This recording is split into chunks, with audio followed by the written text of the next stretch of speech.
Assalamualaikum warahmatullahi wabarakatuh.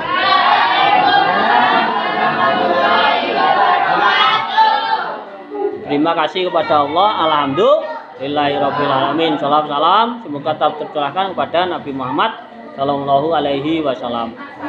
Ini sesi pertanyaan. Pertanyaan yang sudah saya sampaikan tadi adalah pendidikan keluarga itu kunci pendidikan awal.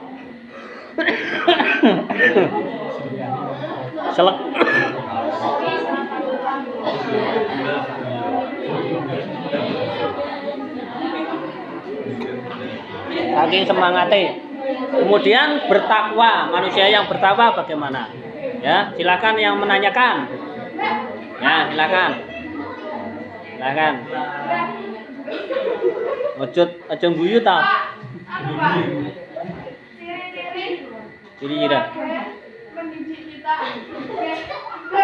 Ciri-ciri keluarga yang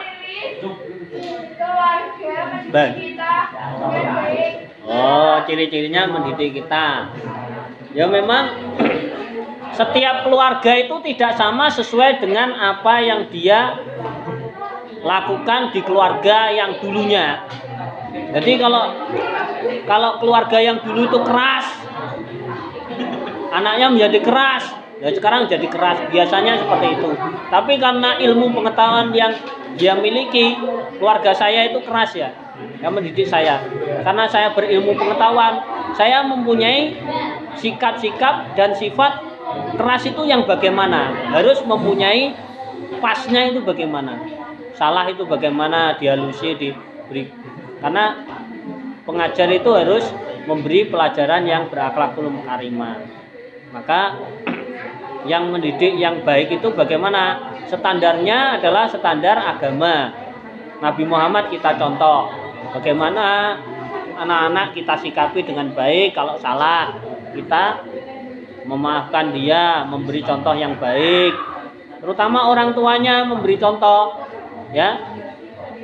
Makanya mencari calon istri atau suami itu harus hati-hati sekali dan harus sholat istiqoroh.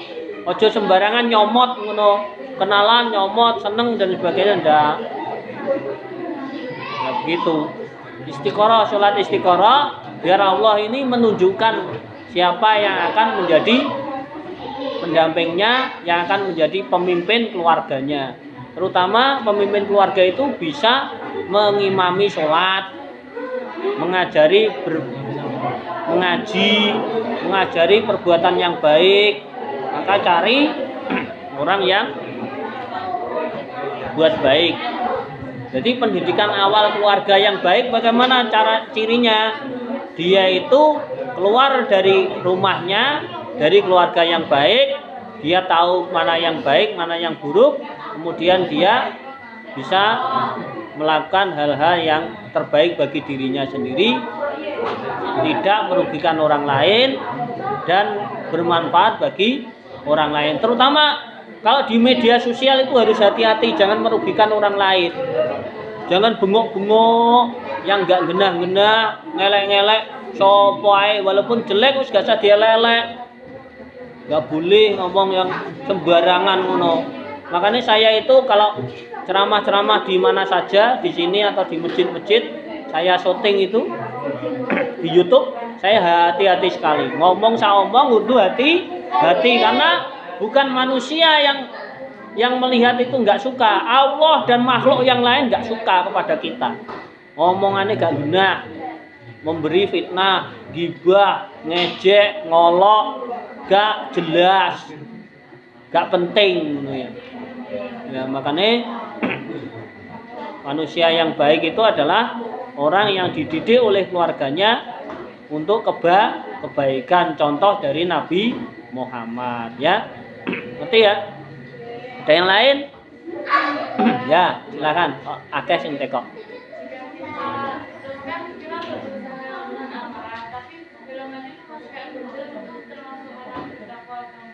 Oh ya.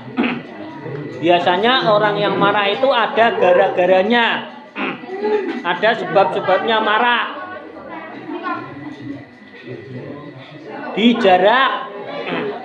dijarake dianu marah ya. Maka waktu marah kalau kita berdiri, Rasulullah memberikan kalau kita marah duduk, kalau duduk masih marah berbaring, kalau masih istighfar menyebut nama Allah dan astagfirullahaladzim.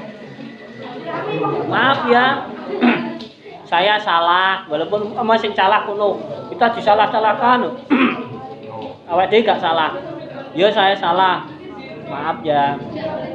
Ya saya tidak akan ulangi. Itu menahan marah biar marahnya tidak terlalu meluap-luap. Nanti kalau meluap-luap apa saja dibanting, apa saja ditonyo, apa saja dimakan, apa nggak boleh ya. Kan karena matanya gelap, mata hatinya gelap. Matahari gelap tuh ya ini.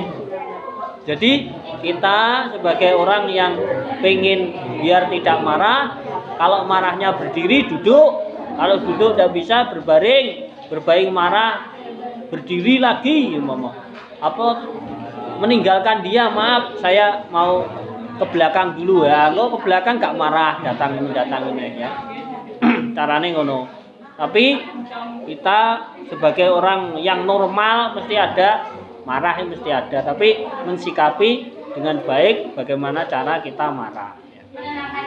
Menenangkan diri ya. Ada yang lain? Ada pertanyaan yang belakang itu ketok silakan, tanya apa? Silakan. Oh enggak ada. Ada yang tanya laki-laki? Ampun.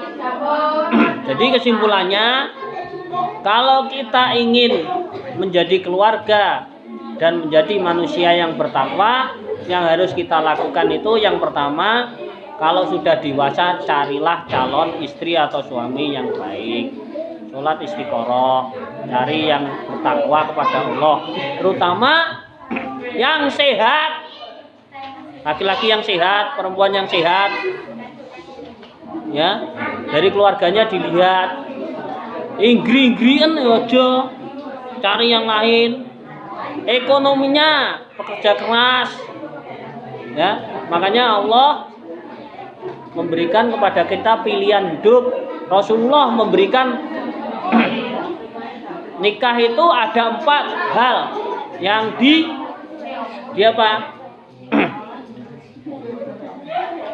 dipilih. Yang pertama kecantikannya, wajahnya ya gak begitu jelek lah. Yo milih mosok urip pisan entuk sing jelek ya aja lah. Kalau laki-laki bisa dipoles ke salon, yang perempuan juga dipoles. Tapi kalau cinta itu tidak pada fisik. Ya.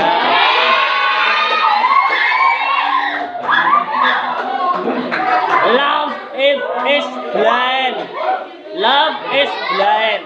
Artinya apa? Cinta itu buta. Is blind. Love is blind. Cinta itu buta. Ya boleh. Tapi kalau bisa sih cari yang baik.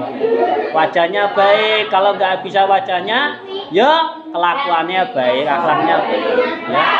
Ya, akhlaknya, hatinya. Ya. Yang kedua itu adalah hartanya. Hartanya itu walaupun dia keturunan orang nggak punya, tapi dia pekerja keras, dia dipilih ya. Kerja keras. Jangan sampai nganggur ya. Cari yang nganggur gak mau.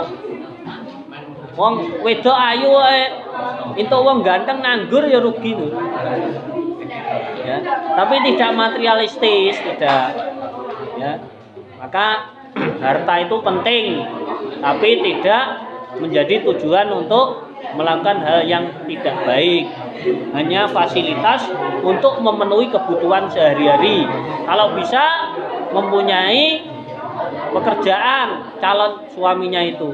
Kalau nggak punya ya piye wis. Pak, kalau seamin tapi nggak seiman bukan Pak. Kalau nggak seiman, inilah ya, hidup kita itu harus mempunyai wawasan yang luas. Ya.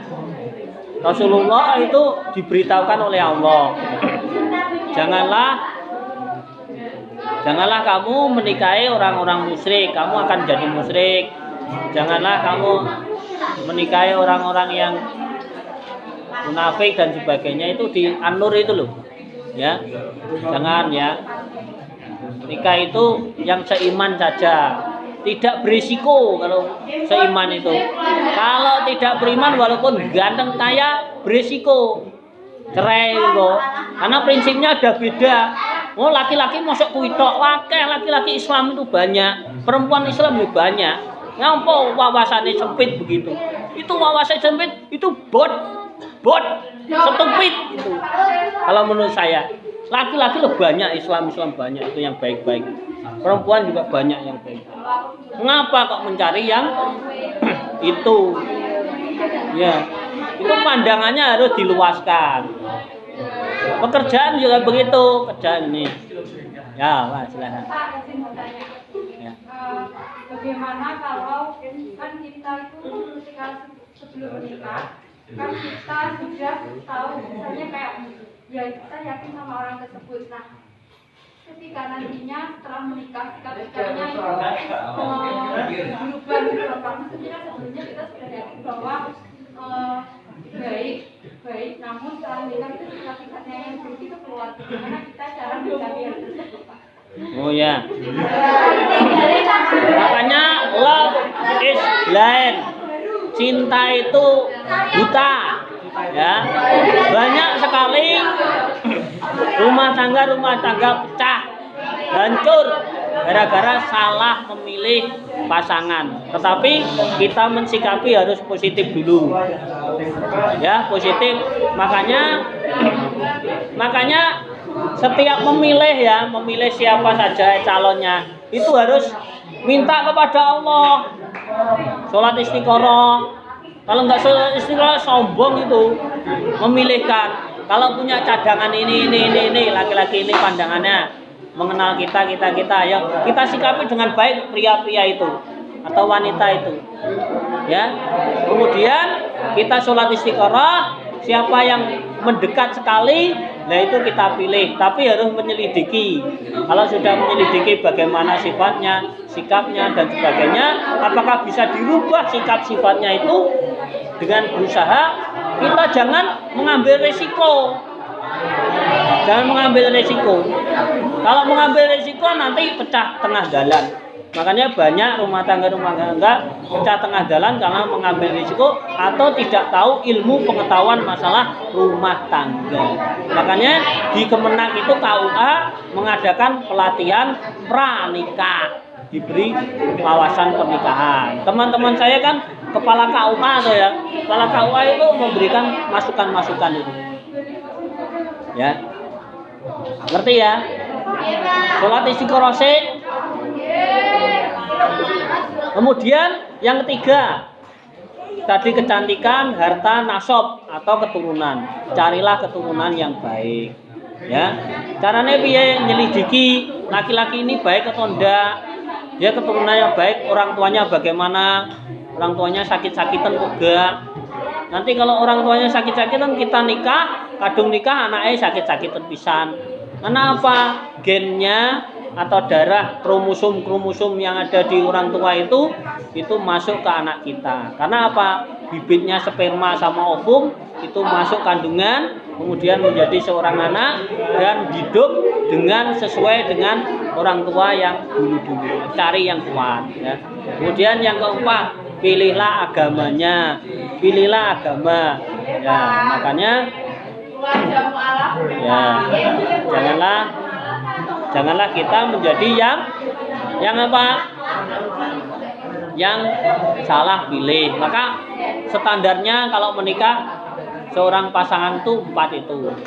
Yo cantik, yo sugih, keturunannya baik, agamanya baik, ya. Plusnya adalah dia pemberani dan kuat. Pemberani dan kuat. Ya.